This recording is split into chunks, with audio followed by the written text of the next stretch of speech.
아그리빠가 아그리빠 2세죠. 아그리빠 1세의 아들 아그리빠 2세. 그리고 아그리빠 1세 자기 아버지는 하나님께 영광을 돌리지 아니하고 또 하나님을 거역하다가 세상을 떠나고 그 이제 아들이 아그리빠 2세인데 AD 27년경에 태어났으니까 지금 요 재판 받고 있는 요 시점에 나이가 지금 AD 한 60년경, 지금 현재 60년경이어서 33살 정도, 그러니까 30대 초반에 바로 그때 해당되는 그런 나이입니다. 자기 여동생 버니게와 함께 같이 와서 지금 이 재판장에 재판장은 아니고 청문회 비슷하게 이제 사람들이 다 그 접견실에 몰려 있고, 그리고 아주 고위직 당시에는 내놓으라고 하는 그런 사람들 앞에서 지금 서 있는 상태에서 이 아그리빠가 바울에게 이제 말합니다. 아주 권위 있게 너를 위하여 말하기를 네게 허락하노라.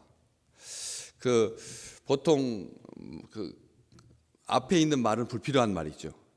이렇게 말해야 되죠. 말하라라든지 말하라. 이게 자연스러운 거지. 말하라. 오케이. 뭐 눈짓으로 아니면 턱짓으로 교만하다 하여서 이렇게 또 할 수 있겠지만 상징적인 왕에 불과했던 상징적인 왕. 헤롯 가문의 이제 전체 역사가 이제 끝나는 마지막 헤롯 가문의 마지막 사람인데 그 사람이 말하기를 너를 위하여 말하기를 내게 허락하라. 말 길게 하는 것도 은사입니다. 사실은 말을 길게 하는 것도 은사이긴 한데 말이 짧아도 되는 말인데 일부러 이제 길게 하는 건데 그 앞에 너를 위하여 말하기를 허락한다.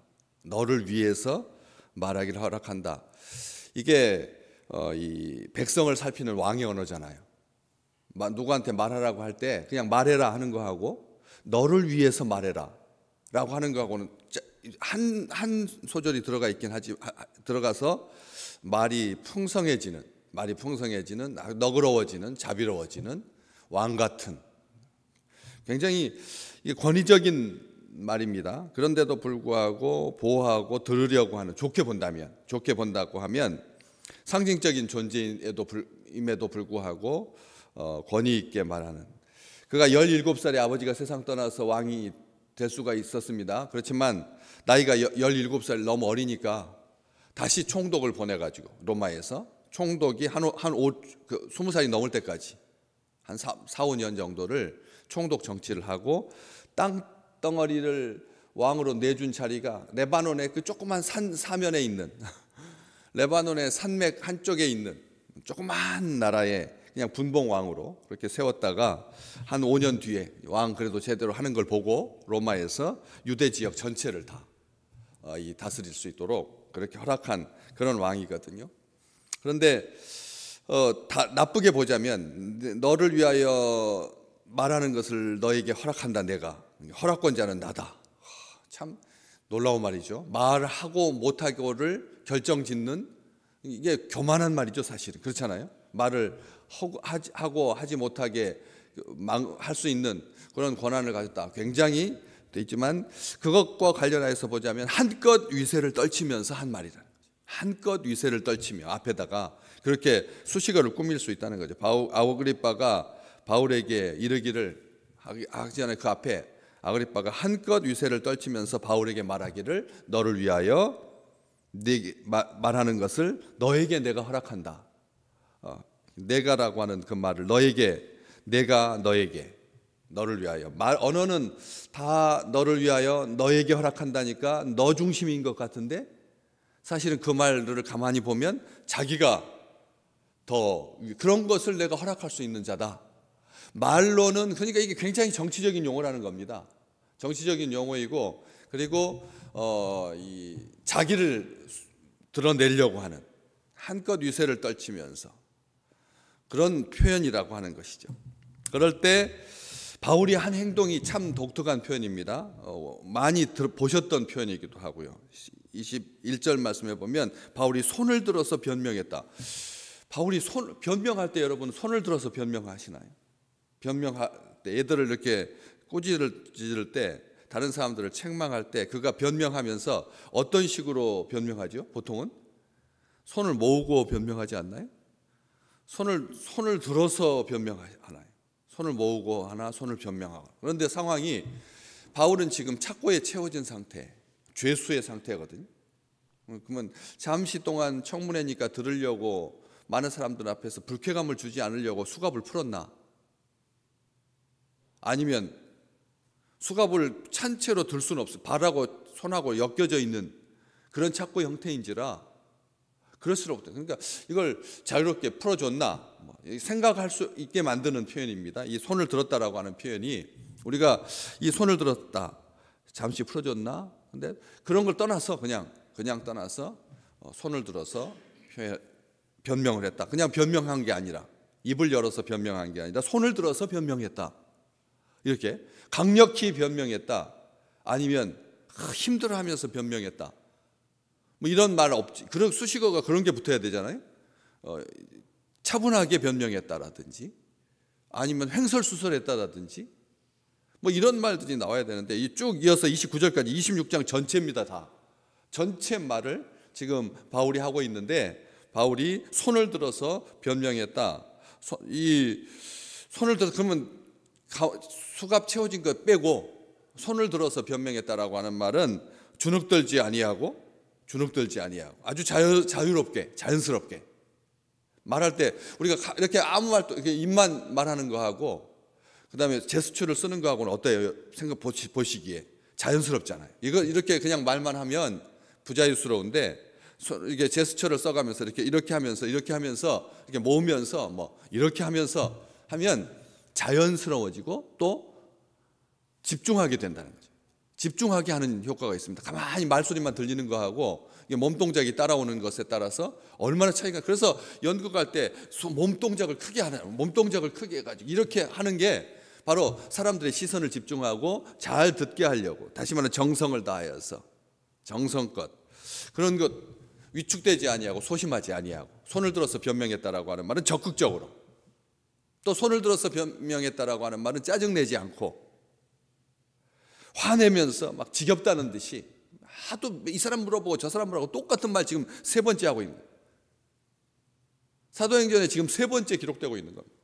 자기가 어떻게 예수님을 만나고 어떻게 복음 전도자가 됐는지, 박해자였고 폭행자였는데 어떻게 변했는지 지금 세 번째, 기사 외에 자기가 지금 공식적으로 한 것만 지금 두 번째, 성경에 기록된 것만 자기 입으로 말한 게 두 번째니까 지겹다는 듯이 하지 아니하고 손을 들어서 말했다라고 하는 말은 과장하거나 허풍, 보통 막 호들갑스럽게 막 하는 그런 동작이 아니라. 그런데 이런 동작과 관련해서 누가가 놓치지 아니하고 21장 40절, 한참 전이잖아요. 천부장이 바울더러 말할 수 있도록 허락했을 때 21장에 보면 층대 위에 서서 백성에게 어떻게 말했습니까? 손짓하여, 거기는 그렇게 기록되어 있습니다. 21장 40절에 보면 그 안토니아 요새 그 층계 부대로 들어가기 전에 성전뜰하고 연결되어 있는 그 계단에 서서 백성에게 손짓해서 매우 조용히 한 후에 히브리 말로 말했었죠. 그때도 손짓했다라고 하는 표현을 씁니다. 손짓. 거기는 손짓이라고 되어 있고 여기는 손을 들어라고 표현이 되어 있습니다. 그런데 이번에 새로 나온 그 새한글 성경에 이 손을 들어 변명했다라고 하는 이 표현이 궁금해서 손을 들어서 왜 변명하는데 앞에다가 손을 들었다라고 하는 표현을 썼을까 싶어가지고 쉽게 젊은이들이 알아들을 수 있도록 되어 있는 성경책을 봤어요. 거기 이렇게 번역되어 있습니다. 쭉 내밀어, 손을 쭉 내밀어, 쭉 내밀어, 한껏 내밀어, 이런 뜻이거든요. 손을 내밀었을 때 그냥 우리 생각할 때 이렇게 이 정도가 아니라 이렇게 손을 쭉 내밀었다는 겁니다. 우리 지금 가지고 있는 이 성경에 손을 들어라고 하는 말과 손을 한껏 내밀어, 어떤 차이가 느껴지시나요? 훨씬 더 적극적인 무슨 뜻이냐면 감격해서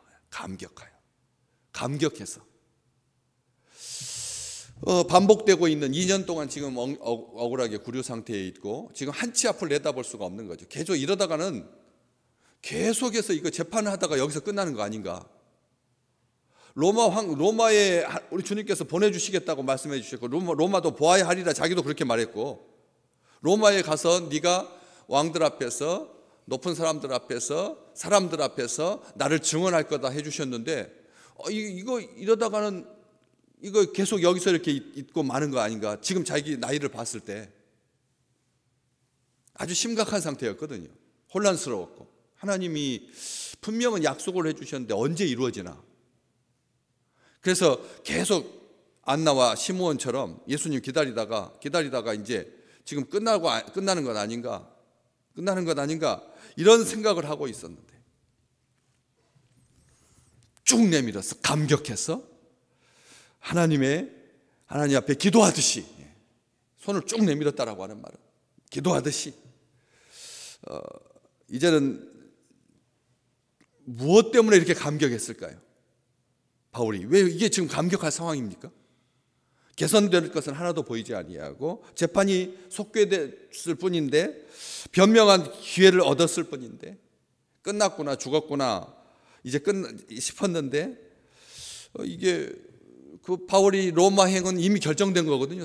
카이사에게, 황제에게 상소했기 때문에 정확하게 이제 로마 병사들의 보호를 받으면서 로마까지 2,700여 킬로가 넘는 정말 어마어마한 먼 거리시죠. 거기까지 이송되는 일만 남아 확정되어 있어서 변경될 일 전혀 없는데 감격했다는 거죠. 감격해서 그래서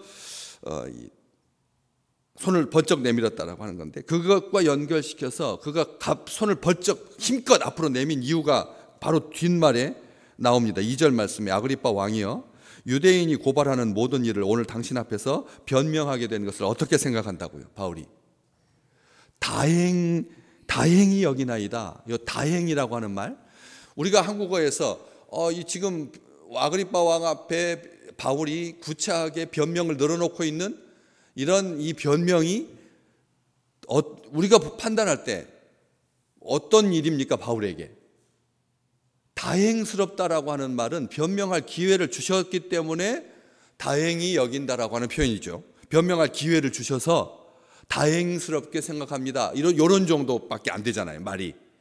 변명할 기회를 얻는, 또다시 이렇게 변명하게 되어서 참 번거롭습니다.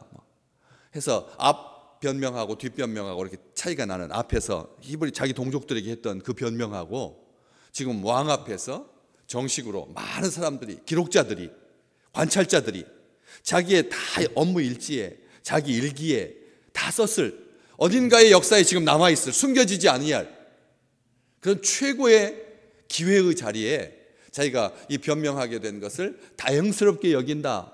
이것은 조금 더 취약하기도 하고요. 다행스럽게 여긴다라고 하면, 저에게 이런 변명할 기회를 주셔서 감사합니다라든지, 저에게 이런 변명할 기회를 주신 것을 하나님께 영광을 돌립니다, 뭐 이렇게 말한다든지 해야 될 것 같은데, 그냥 다행스럽게 여긴다라고 하는 것을 봐서 줘도 되고, 이 기회가 있으니까 좀 고맙고, 없었으면 좀 서운했을 뻔했습니다. 이 정도의 분위기가 아니라는 거예요. 왜? 사용되는 이 다행스럽다라고 하는 말이 우리가 생각하는, 우리가 지금 말하는 그런 고마움 정도, 말로 적극적으로 표현하지 아니하고 다행스럽게 여기는 정도, 감사의 중에서 제일 낮은 단계, 이렇게 생각하기 쉽습니다. 아닙니다. 헬라어의 성경에 들어가 보면 이 다행스럽다라고 하는 말을 어떻게 썼냐면 복됩니다, 은혜입니다, 이렇게 기록, 복되고 은혜로 생각했다는 거예요.